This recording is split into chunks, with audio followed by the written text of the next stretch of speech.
She's become a wet mop, no personality. She doesn't laugh, she doesn't talk, she doesn't do anything. I'm completely miserable. Ladies and gents, today we are reacting to a drphil video, and I am not going to waste much time on the intro, so let's get straight into it. Before Ben and I were married, he was lots of fun.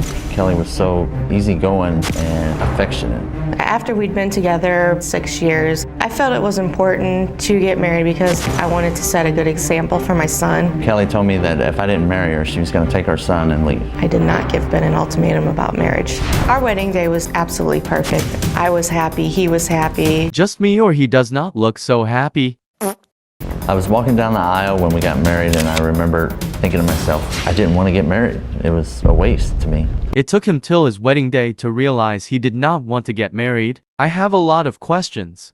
Ben and I have been married just about 6 months. My wife Kelly has pulled a complete bait and switch on me after we've got married. Ben's become a different person. He just seems like I can't ever make him happy. She's become a wet mop, no personality. She doesn't laugh, she doesn't talk, she doesn't do anything. I'm completely miserable. That is not a nice thing at all to say to your wife, especially after a 6 years relationship too. I just wonder how or why she still decided to stay with him. Love, I guess.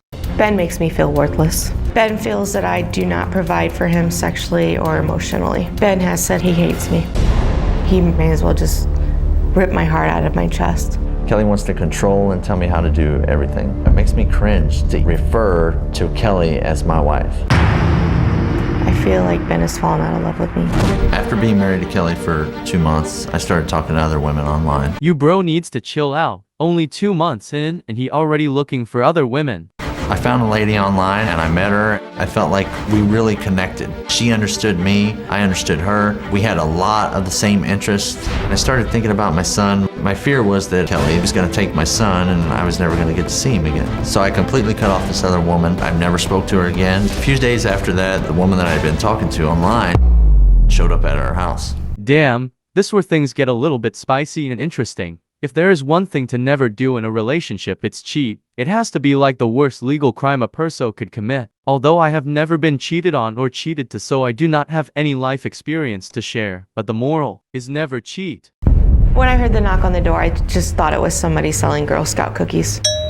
I flipped out and then I closed the door in her face. Kelly freaked out. I was just floored. I have lost all trust with Ben. I blame Kelly for all of this. If she'd been a wife and known how to please a man and take care of a man, I wouldn't have had to explore other possibilities. Ben blaming me for cheating is ridiculous. This is all her fault because she's fake.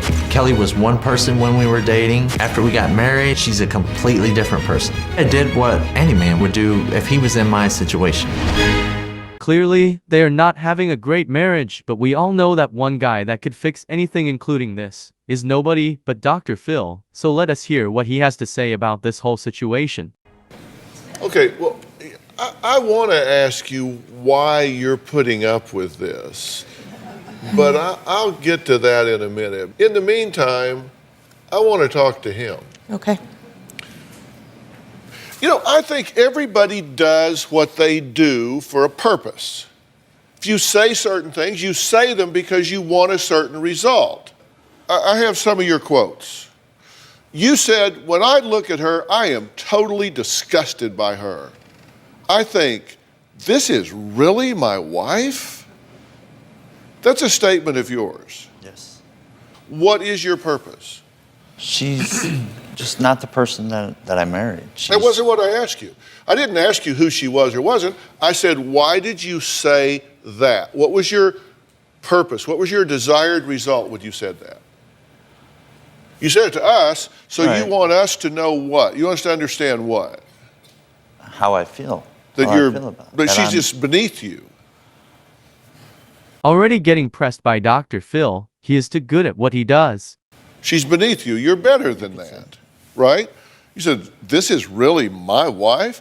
Because you're better than that, right? You should have a hotter wife. You should have a better looking wife. Yes. Right? Yes. And you wanted us to know that. Yeah. Okay. You said, she is all business when she eats. I'd probably lose a finger if I put it near her plate when she eats. What was your purpose in saying that? Just explain how I feel about it. About her weight, about the weight gain.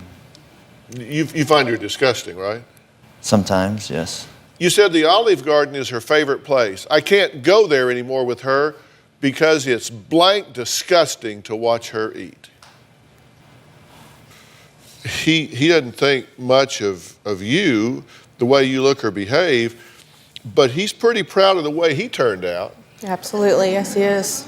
He says, I hate coming home to see a beached whale on the couch eating fast food after a long day of spending my money. Now that is wild to say. This guy has a lot of issues though. How could you be your wife's #1 hater? Charming. It sounds about right, yeah. Yeah. What, and I'll give you some of the statements he said about himself here in just a second. But what do you think about what he's saying about you? It's just pure hate, pure hate. There's no other